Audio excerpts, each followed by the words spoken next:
మత్తయి రాసిన సువార్త 24వ అధ్యాయము 32-33 వచనాలు. అంజూరపు చెట్టును చూచి ఒక ఉపమానము నేర్చుకునుడి. అంజూరపు కొమ్మ లేతదై చిగురించినప్పుడు వసంతకాలము ఇంకా సమీపముగా ఉన్నదని మీకు తెలియను కదా. తెలియను. ఆ ప్రకారమే మీరే సంగతులను జరుగుట చూచినప్పుడు ఆయన సమీపముననే ద్వారము దగ్గరనే ఉన్నాడని తెలుసుకొనుడి. 24వ అంతా కూడా రాకడను గురించి. శిష్యులు అడిగారు 3వ వచనంలో, నీ రాకడకు యుగ సమాప్తికి సూచనలు ఏంటంటే, నేను టూకీగా చెప్తా, మీరు బైబిల్ తిక్కు చూసుకోండి. బైబిల్ తిక్కు జస్ట్ చూడండి, నేను చెప్పిన వచనాల్లో అవి ఉంటాయి. రాకడ సూచనలు ఏంటి అన్న విషయాన్ని చూస్తే, 4వది, ఎవడు మిమ్మల్ని మోసపరుచుకోకుండా చూసుకోండి. మోసాలు ఎక్కువైపోతాయి. 10,000 కడితే 1,00,000 ఇస్తామంటారు, 1,00,000 కడితే 10 లక్షలు అంటారు. మోసాలు ఇప్పుడు ఎక్కువగా ఉన్నాయి రాకడకు ముందు. 2వది 5వ వచనం చూడండి, అనేకులు నా పేరట వచ్చి నేనే క్రీస్తునని చెప్పి పలువురిని మోసపుచ్చెదరు. క్రీస్తు అన్న మాటకు అర్థము అభిషక్తుడు. ఈరోజు అభిషేకాలు ఎక్కువైపోయాయి లోకంలో. ఎక్కడ చూసినా అభిషేకమే. తంతే అభిషేకం, పడితే అభిషేకం, ద్రాక్షాభిషేకం, తేనెభిషేకం, అంజూరపు అభిషేకం, ఇంకో అభిషేకం, అభిషేకం అభిషేకం అభిషేకం అభిషేకం అభిషేకం. ఏమి లేదు. ఎవడ్రా ఈ అభిషేకించ? మేము అభిషేకించబడ్డాం అంటే నేనే క్రీస్తునని. అంటే అభిషేకాన్ని అంగడి వస్తువులు అమ్ముకుంటున్నారు ఈరోజు. ఒకప్పుడు మేము సేవకు వచ్చిన ప్రారంభ దినాల్లో 2 సంవత్సరాలు 3 సంవత్సరాలు బైబిల్ పాఠశాలకు వెళ్ళి దేవుని వాక్యము నేర్చుకుంటేనే సేవకుడు. కానీ ప్రస్తుతం 2,500 నుంచి పాస్టర్ సర్టిఫికెట్, డిడి, పిడి, ఏంటన్ని రోగాల స్పెషలిస్టులు ఉన్నట్టు. ఏ సర్టిఫికెట్ అయినా, బిషప్ సర్టిఫికెట్ కావాలన్నా 5,000 ఇస్తే మేము నెత్తిన చేయబెట్టి నీకు సర్టిఫికెట్ ఇస్తాం. అభిషేకం అంగడి వస్తువు అయిపోయింది. ఆ మధ్య ఒకడు అడిగాను నన్ను, అన్నా మీరు చాలా కాలం నుంచి సేవలో ఉన్నారు, మీకు బిషప్ అభిషేకం ఇచ్చి సర్టిఫికెట్ ఇస్తాం రాన్నా అన్నారు. బిషప్ అభిషేకం అంట. ఇంకొకడు అన్నాడు, నేను ఆల్రెడీ బిషప్ నయ్యా అన్నాడు. పెద్ద మంచి నాడు చెప్పుకున్నాడు. దరిద్రం ఆయన. చర్చిలో 15 మంది లేరు విశ్వాసులు, ఆయన బిషప్ అయ్యారంట అని అంటే నేను అన్నాను, బ్రదర్ ఒక మాట అడగమంటారా? అడుగున్నా అన్నాడు. MBBS 5 సంవత్సరాలు కోర్స్ చేయాలి. ఒకవేళ మన భారతదేశంలో MBBS సీట్ రాకపోతే, ప్రస్తుతం MBBS సీటు ఒకవేళ మేనేజ్మెంట్ కోటాలో మీరు ఎవరైనా మీ పిల్లలకు కొనియాలనుకుంటే 1,50,00,000 5 సంవత్సరాలకు, సంవత్సరానికి 30 లక్షల చొప్పున 5 సంవత్సరాలకు కేవలం MBBS చదవడానికే 1,50,00,000. మళ్ళీ యూనిఫామ్ అంట, స్కూల్ ఫీజెస్ అంట, ఇంకా మన వాడి మెస్ అంట, ఇవన్నీ సపరేటు. ఒక MBBS భారతదేశంలో ఒక మేనేజ్మెంట్ కోటాలో సీటు కొనుక్కోవాలంటే ఒక 2 కోట్ల రూపాయలు చదవాలంటే. ఇప్పుడు ఎవడో నాకు 50,000కి MBBS సీటు అమ్మాడు అనుకుందాం, నాకు వైద్యం వస్తుందా? సూదేయడం వచ్చా? దగ్గుమందు తెలుసా? ఇంకో మందు తెలుసు? ఏమైనా తెలుసు? ఏమీ తెలీదు. ఏమీ తెలియకోకుండా నేను సర్టిఫికెట్ కొనుక్కుంటే ఎంతమందినైనా సంపచ్చు. దేవుని సేవ యొక్క గుణగణాలు తేల్చుకోకుండా పాస్టర్లయ్యాం మేము అని అంటే 10 మందికి చేటు. మనుషులు కనపడాలని మైకు పెట్టి ప్రభువా దించు ప్రభువా అని అంటే అన్యులు అంటున్నారు, ఏందది? కొంచెమన్నా జ్ఞానం ఉందా? ఎందుకు అంత మైకు సౌండ్ పెట్టి క్రైస్తవుల మీద ఉన్న మంచి అభిప్రాయం చెడిపోయేటట్టుగా అంతగా అరిసి, ఒక ఆడ మనసు కేకలేసి మైకులో, తరిఫీదులో ఎట్లాంటి చెప్పరు. అరే బాబు, మాంసం తింటున్నామని మెడకు ముక్కలు వేసుకోకూడదురా, నీ పరిధిలో ఉండు అంటారు. మీరు బయటికి వెళ్ళి చూడండి, మన మైక్ ఎంత ఉంటుందో చూడండి ఎప్పుడైనా. మహా అంటే ఈ సరౌండింగ్ లో, అది కూడా 2 and 3లోనే ఉంటుంది సౌండ్. మనం కూడా పెట్టచ్చు, సౌండ్ పెట్టేసి పోలీస్ స్టేషన్ వరకు వినపరావచ్చు. ఎందుకబ్బా? బయటోడిని బాగుపడేదే ముందు లోపల నాకు ఒక ఇని బాగుపడకోకుంటే ఇవి మనకు దేవుని సేవలో నేర్పిస్తారు. విశ్వాసులకు లోబడగాకండి, మిమ్మల్ని ప్రేమించే వాళ్ళు ఉంటారు, ద్వేషించే వాళ్ళు ఉంటారు. మీరు పిలిచింది దేవుని సేవ చేయడానికి వచ్చారు కాబట్టి ఆయనకు లోబడి చేయండి అని. మాకు సేవలో ఏం చెప్తారంటే, మీ సాక్ష్యాన్ని కాపాడుకోండి, ఈయన మా అన్న మాదిరి ఆదరిస్తున్నాడు, తండ్రి మాదిరి ఆదరిస్తున్నాడు అని మిమ్మల్ని నమ్మి ఆడబిడ్డలు మిమ్మల్ని ఎంతగానో గౌరవిస్తారు. వారి మీద మీ పాపపు చూపులు పెట్టుకొని భర్త లేనప్పుడు లేని మాటలు కలిపి పాపం చేయాలన్న ఆలోచనలు సేవలోకి తీసుకురాగాకండ్రా అని క్లాస్లో చెప్తారు. కొనే సర్టిఫికెట్లు ఇవన్నీ ఏమీ చెప్పరు. అందుకే మనం లోకంలో మందిరాలు నడుపుతున్న, పాపాలు జరుగుతున్న సంఘటనలు చూస్తున్నాం. దేవుని మందిరంలోకి వచ్చిన తర్వాత విశ్వాసులేమైనా మందిరంలో లేకుండా చెదిరిపోతారేమో అని ఇక్కడ అబ్బాయి అక్కడ అమ్మాయి కూర్చొని సేమ్ పిక్ వేసుకున్నాం, కలర్ డ్రెస్సు, రేపు వారం సేమ్ పిక్ రావాలని మెసేజ్లు పెట్టుకుంటే పాస్టర్ గారు ఈ కానుకలు మనకెక్కడ రావు అని చూసిచున్నట్టుగా యాపిక్కన్నా వేసుకొనిలే, వాడు వచ్చాడు గుంపు ఉంది అనుకోమని సేవకులకు చెప్పరు.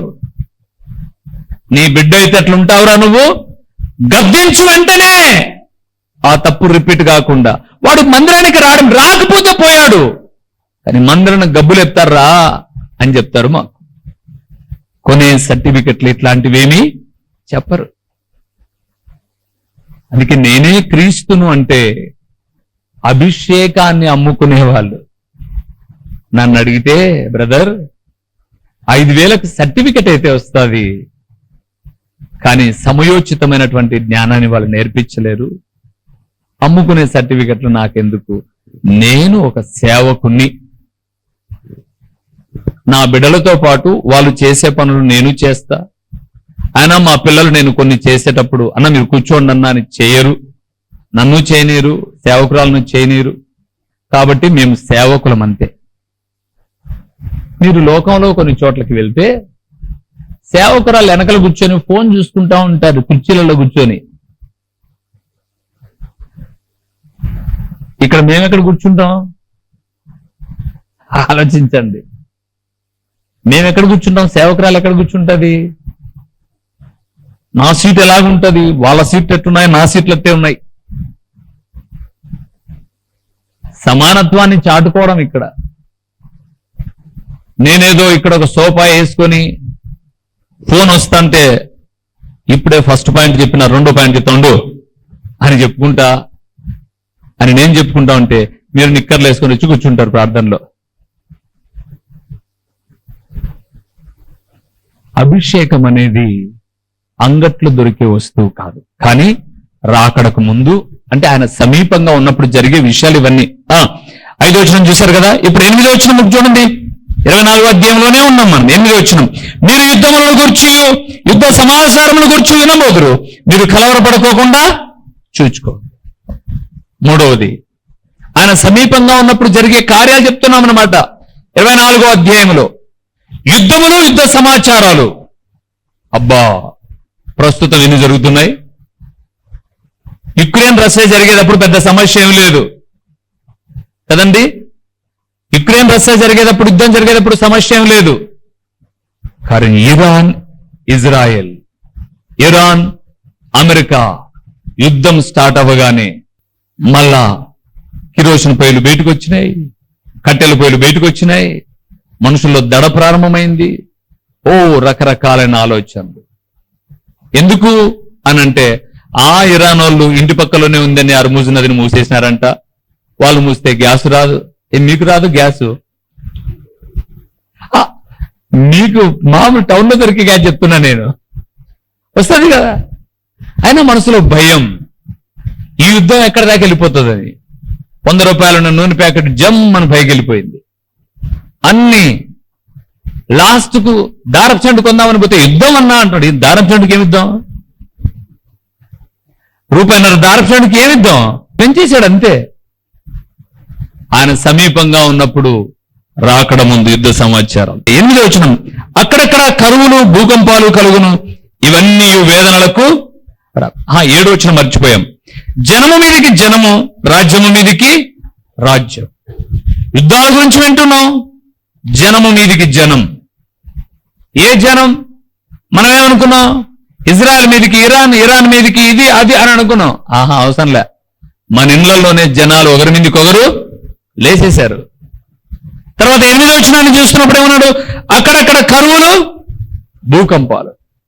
కరువు లేని నగరం ఏదో చెప్పండి. ఎప్పుడు కరువులు ఏదో ఒక మూలన.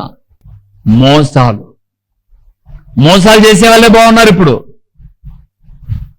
యథార్థంగా మాట్లాడే వాళ్ళు బాగున్నట్లా, తప్పును తప్పు అనేవాడు నచ్చట్లా. మోసాలు.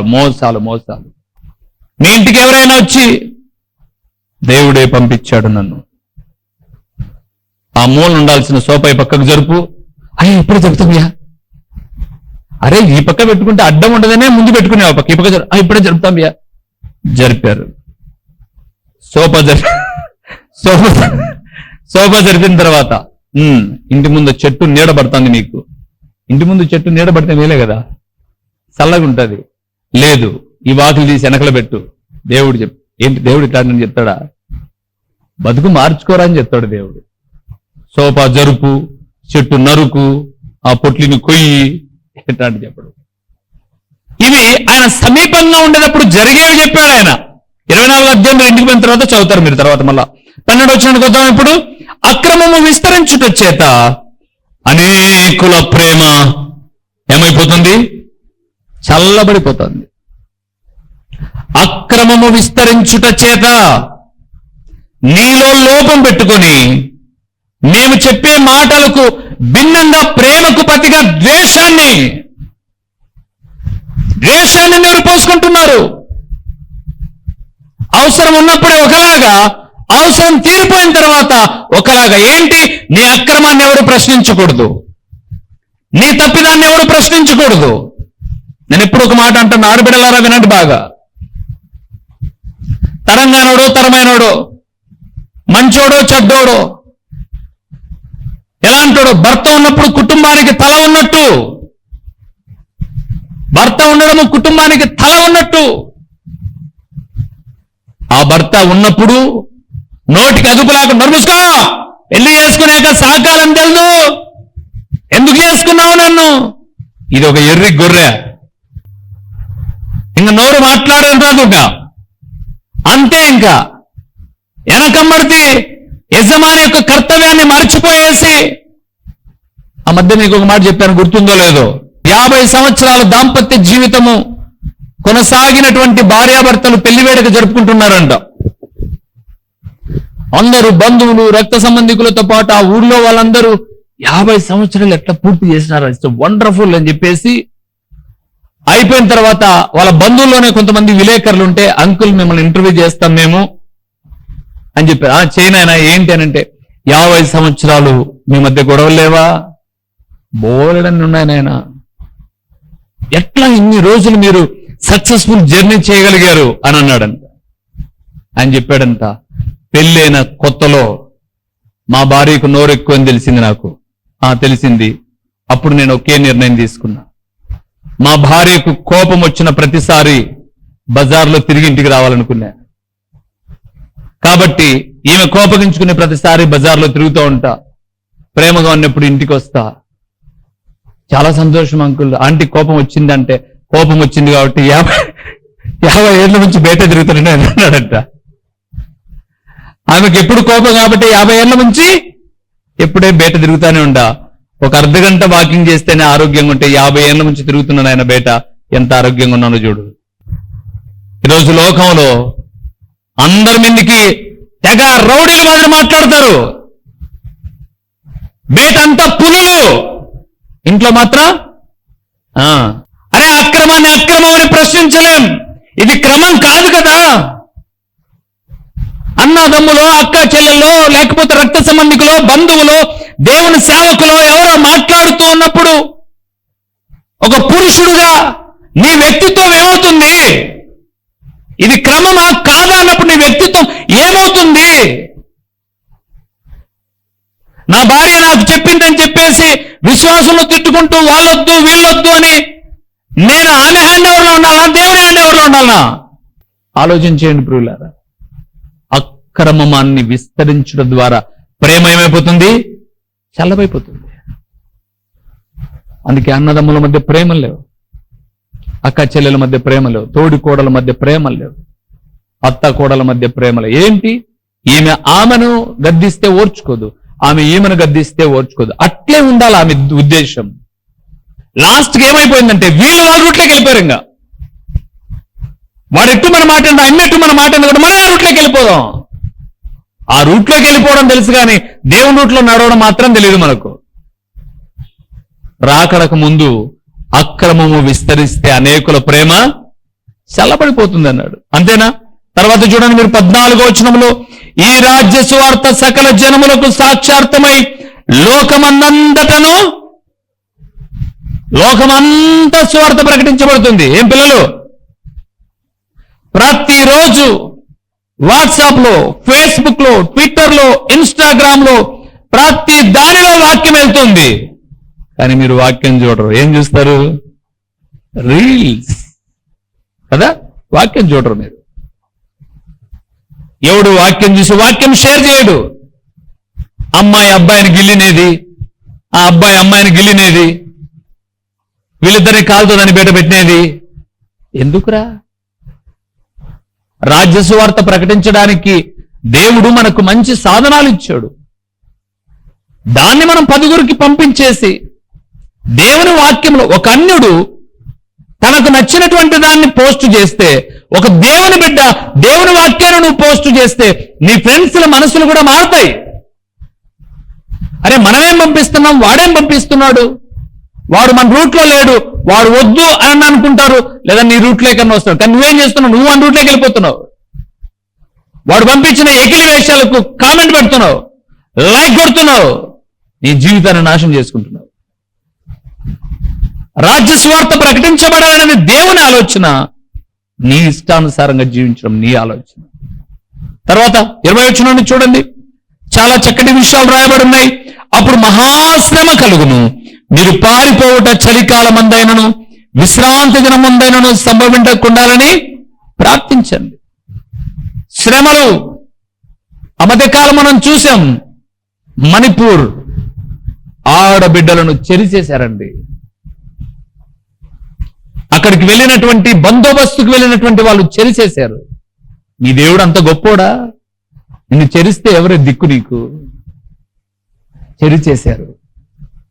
మహాశ్రమలు అనుభవిస్తూ ఉన్నారు. ప్రభుత్వాలు నిమ్మకు నీరెత్తినట్టుగా ఆడబిడ్డలు అనేక మంది, ఒక ఆడబిడ్డ రోడ్డు మీద వివస్థగా చేయబడి దేహం మీద ఒక నూలు పోగు లేకోకుండా ఊరేగించబడిన సంఘటన గురించి దేశ నాయకులు మాట్లాడలేదు, కానీ అదే టైంలో రిలీజ్ అయినటువంటి ఒక సినిమా గురించి మాట్లాడారండి. ఇవి కాదా శ్రమలు? నీ దగ్గర దాకా రాలేదు కాబట్టి నువ్వు బానే ఉన్నావు, కానీ దేవుని నమ్ముకొని ఎంతమంది బిడ్డలు ఎంత బాధలు పడుతున్నారో తెలుసా? మహాశ్రమలు. పసి బిడ్డలు సైతం చెరపబడుతూ ఉన్నారు. చూస్తుండగానే మనిషి మెడలు నరికేస్తూ ఉన్నారు. ఒక తాగుడు పోతూ ఎక్కడైనా తాగితే ఒక ఇంట్లో కూర్చొని తాగుతాడు, లేదా ఊరిలో కూర్చొని తాగుతాడు. ఒక దేవుని సేవకుడు రోడ్డమ్మడికి ఒక్కొక్క షాపులో ఒక్కొక్క బ్రాండ్ కొనుక్కుంటూ పోతాడా? 2000 కోట్ల అధినేత అండి ఆయన. మంచి దైవ సేవకుడు అండి ఆయన. ఒకవేళ తాగాల్సి వస్తే తన రహస్యాన్ని కప్పిపుచ్చుకోవడానికి ఏదో ఒక లాడ్జినో ఒక ఇల్లు తీసుకుని రూమ్ లో కూర్చొని తాగుతాడు, కానీ దారి పొడుగునా తాగుతూ అక్కడికి వెళ్ళి మీటింగ్లో అటెండ్ అవుతాడా? నిష్కారణంగా చంపి యాక్సిడెంట్ గా ఒక మద్యపు మత్తులోగా చిత్రీకరిస్తే ఇవి కాదు శ్రమలు? మనం ఏమనుకుంటున్నాం? మాకేమిలే, ఒకరోజు కొవ్వొత్తి వెలిగించాం, ఆ బొమ్మలందరికీ షేర్ చేశాం, అయిపోయింది అనుకున్నాం. ఆయన సమీపంగా ఆయన రావడం ఇంకా ఉంది. దానికి ముందు అపవాది చేస్తున్న పనులు ఇవన్నీ. 22వ వచనంలో ఏం రాబడిందో తెలుసా? ఆ దినమున తక్కువ చేయబడకపోయినడలా ఏ శరీరము తప్పించుకొనుడు, ఏర్పరచబడిన వారి నిమిత్తము ఆ దినములు తక్కువ చేయబడ్డాయి. ఎలా గడుస్తున్నాయండి ఇప్పుడు దినాలు? వారాలు రోజులైపోయాయి, రోజులు గంటలైపోయాయి, నెలలు వారాల మాదిరి గడిచిపోతున్నాయి. దినాలు తక్కువ చేయబడ్డాయి. ఆయన రావడం తొందరగా ఉంది కాబట్టి. నువ్వేమనుకుంటున్నావు? భలే తొందరగా గడిచిపోయిందిలే ఆ రోజు. ఎందుకు గడిచిపోయిందో ఎప్పుడన్నా ఆలోచిస్తున్నావా? నువ్వు ఏర్పరచబడిన నీ కోసమే తొందరగా నువ్వు ఆయనకు సిద్ధపడేసి రావాలని చెప్పేసి ఆయన ఆలోచన. 24వ వచనాన్ని మనం చూస్తున్నప్పుడు అబద్ధపు క్రీస్తులను అబద్ధపు క్రీస్తులు అని వచ్చిన కాడ యేసుప్రభువును చూడగానే మీరు అబద్ధ అభిషేకాలను చూడండి మీరు. అదే అర్థం అక్కడ. అబద్ధ ప్రవక్తలు వచ్చి సాధ్యమైతే ఏర్పరచబడిన వారిని సైతము మోసపుచ్చుటకై గొప్ప సూచక్రియలను మహత్కార్యములను కనపరచలేదా ఇప్పుడు లోకంలో? ఏర్పరచబడిన వారిని చెడగొట్టడానికి ఎన్ని అపవిత్రమైన కార్యాలు, ఎన్ని అద్భుతాలు చేస్తున్నారు. వాక్యం అంటే ఎవరైనా పోతున్నారా ప్రార్థనకు? అద్భుతాలంటే పోతున్నారు, మహత్కారాలంటే పోతున్నారు. ఏమ్మా అక్కడికి వెళ్ళావు 3 రోజులు అంటే 3 నిద్రలు చేసి వచ్చిందంట. ఎందుకు చేసావు? నెలదప్పావా అమ్మగారిని 3 నిద్రలు చేయనికి? దేవుని మందులో మేము పాతం చేసింటే ఆయన చెప్పాడంట. ఈ మట్టి నీళ్ళలో వేసుకొని తాగితే మట్టి తినేది ఎవరు? పాము. అబద్ధం. అందరికీ అదే ఇష్టం. ఇప్పుడు అందరికీ అదే ఇష్టం. నేను వీధుల్లో తిరుగుతూ ఏదన్నా మాట్లాడుకుంటూ ఇకలు పక్కపక్కలు చెప్పుకుంటూ అది అక్కయ్య, అది సినమ్మ, ఇది మామ, అది బావా, ఇది అని చెప్పేసి మాట్లాడుకుంటే ఎవడు ఎట్లన్నా బతికితేమనిలే రా మనం ప్రార్థన చేసుకుందాం అని అంటే ఇలా చర్చి ఇక్కడ కాకుండా ఊరు బయట కట్టి నింపుకోవచ్చు. ఏంట్రా పిల్లలు, ఏంటి మీరు అమ్మా నాన్న మాట వినలేదంట. ఇప్పుడు నాయన అంటాడు వినలే అన్నా వీనికి శత్రువు. నెక్స్ట్ వాళ్ళమ్మ, అయితే మా పిల్లలు నేను దెబ్బ ఎన్ననేది వాళ్ళమ్మ. వాళ్ళ నాన్న మాత్రం 2 రోజులు మన మేలు కొరకేనే అన్న మాట్లాడింది. 2 రోజుల తర్వాత నమస్కా ఆయనతోనే పెట్టించుకోపొట్టి అంటాను. ఈ భర్త కూడా అయిపోయా. ఇంకెవరికి నచ్చం మేము. ఏంద్రా ఉద్యోగం ఇచ్చాడు దేవుడు నీకు, ఎంతో మంది బ్రతకడానికి లేదు, ఆన్లైన్ గేమ్స్ ఆడి డబ్బులంతా పాడు చేసేసావుంట, ఇల్లు అమ్ముకున్నావంట. ఏంట్రబ్బాయి నువ్వు మందిరానికి వచ్చేటప్పుడే బాగున్నావు, ఇప్పుడేంటి ఇలాగైపోయింది జీవితము అని చెప్పేశానంటే ఈడే ఇన్ని అడిగినాడంటే మందిరంలోకి ఎంత పుడిచాడో పోను రాను. ఎవడరా భయపడిస్తున్నావు? అక్కడ రాయబడింది అబద్ధాలు, మహత్కార్యాలు, క్రియలు. 29వ వచనాన్ని మనం చూస్తున్నప్పుడు అక్కడ రాయబడింది 29వ వచనం, ఆ దినముల శ్రమ ముగిసిన వెంటనే చీకటి సూర్యుని కమ్మును, చంద్రుడు కాంతినియ్యడు, ఆకాశము నుండి నక్షత్రములు రాలును, ఆకాశమందు శక్తులు కదిలింపబడును. ఇవన్నీ ప్రస్తుతం జరుగుతూ ఉన్నాయి. సూర్యుడు ఎర్రగా కావడం, చంద్రుడు తన రూపాన్ని మారిపోవడం, ఇవన్నీ చూస్తూ 33వ వచనం చదివి సందేశాన్ని ముగిస్తాను. 33వ వచనం చూద్దాం ఇప్పుడు. ఆ ప్రకారమే మీరు ఈ సంగతులను జరుగుట చూచినప్పుడు ఆయన సమీపముననే ద్వారము దగ్గరనే ఉన్నాడని తెలుసుకున్నది. ఏవి జరిగినప్పుడు? ఇప్పుడు చెప్పాను 24వ అధ్యాయం 3వ వచనం నుంచి చివరి వరకు చెప్పలేదండి, 33 వరకే చెప్పాను కదండి, కొన్నే చెప్పాను. ఇవన్నీ జరుగుతున్నప్పుడు ఆయన ఎక్కడున్నాడంట? దగ్గరలో ఉన్నాడు. 2006వ సంవత్సరం మనమందర ప్రతిష్ఠ జరిగేటప్పుడు ఆ రోజుల్లో ఒక యువ నాయకుడు మాజీ ముఖ్యమంత్రి వరులను పిలిచాం. అందరూ అన్నారు వీళ్ళు పిలిస్తే వస్తారేం, అతని కార్యకర్తనా నాయకుడా అదే ఇదే అన్నాడు. మేమేం ప్రార్థన చేసుకుని ఊరుకున్నాం. లేదు అదే టైంలో ఎర్రగుంటలో యాక్సిడెంట్ జరిగింది, నాయకుని కొడుకు చచ్చిపోయాడు, అక్కడికి వెళ్ళిపోతున్నారంట అన్నారు. మేమేమో కాన్ఫిడెంట్ గా ఉన్నాం, ప్రార్థన చేశాం కదా దేవుడు నడిపిస్తాడని. చిన్న ఉదాహరణ చెప్తున్నా మీకు అర్థం కావడానికి. అప్పుడు ఓకే ఎన్నింటికి ఓపెనింగ్ అన్నారంటే 9-9:30 లోపల వచ్చేస్తాం. మేము 8:30 నుంచే వీఆర్ ప్రిపేర్డ్, అందరం కూర్చొని ఉన్నాం. ఈలోపు 9 అయింది, 9:30 అయింది. ఏంటికి వస్తాడబ్బా, ఎందుకు వస్తాడబ్బా ఇలాగన్నారు. ఇప్పుడు ఫస్ట్ కొంతమంది పోలీసులు వచ్చారు. మా దగ్గరికి ఎందుకు వస్తారు పోలీసులు?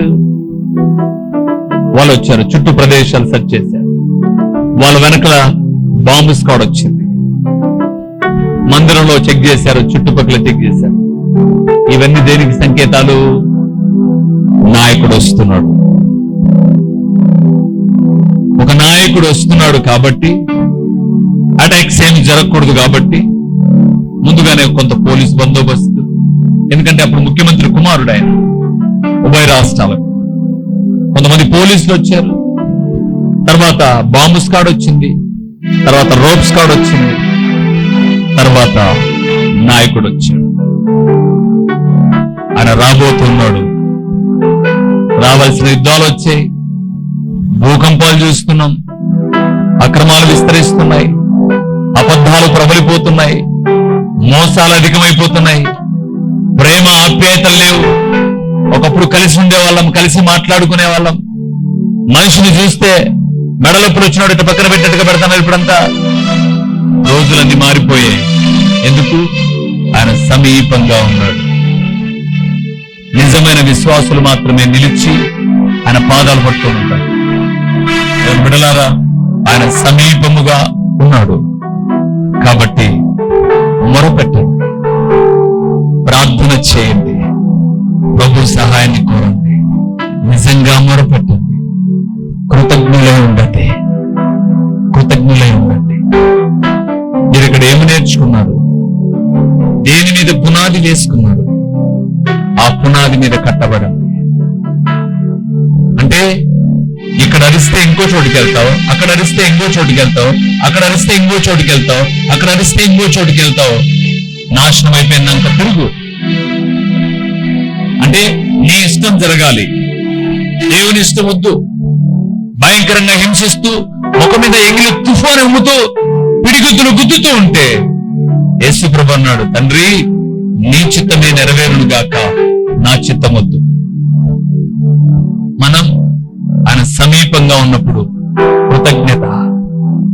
ఆయన సమీపంగా ఉన్నాడు కాబట్టి ఇప్పుడు ఏం చేయాలి? వేడుకోవాలి, ప్రార్థన చేయాలి. ఆయన సమీపంగా ఉన్నాడు కాబట్టి చింతపడగాకండి దేని గురించి. ఆయనకు అప్పగేయండి. ఆయన సమీపంగా ఉన్నాడు. రాకడ ముంగుర్తులు జరుగుతూ ఉన్నాయి, రాకడ ముంగుర్తులు జరుగుతూ ఉన్నాయి. ఇవన్నీ ఆయన దగ్గరగా ఉన్నాడని మనకు తెలియజేస్తున్నాయి. కాబట్టి మనం కూడా ఆయనకు దగ్గర కావడానికి జాగ్రత్త పరచవద్దాం. ప్రార్థన చేద్దాం. మహోన్నతుడైన దేవా, మహాగణుడైన పరలోకపు తండ్రి, మీ ఘననామమునకు స్తోత్రములు చెల్లిస్తూ ఉన్నాము నాయనా. యెహోవా, మీకు దొరుకు కాలముందు ఆయన సమీపముగా ఉండగా ఆయనను వేడుకొనుడి అన్న లేఖనాన్ని మేము ఆధారం చేసుకుని మిమ్మల్ని వేడుకుంటున్నాము తండ్రి. మేము వేడుకుంటూ ఉన్నాం. మా చింతలు తొలగించబడ్డాయి. మీ రాకడకు అనేకమైన సూచనలు భూమి మీద జరుగుతున్నాయి. మీ రాకడ ఆలస్యం కావచ్చు, మా పోకడ ముందు జరగవచ్చు, లేదా మా పోకడకు ముందుగా మీ రాకడ రావచ్చు. సరి చేసుకునే బ్రతుకును మాకు ఇవ్వండి. నీ కొరకే బ్రతికే జీవితాన్ని మాకు ఇచ్చి మీ సాక్షిగా బ్రతకడానికి కృపనివ్వండి.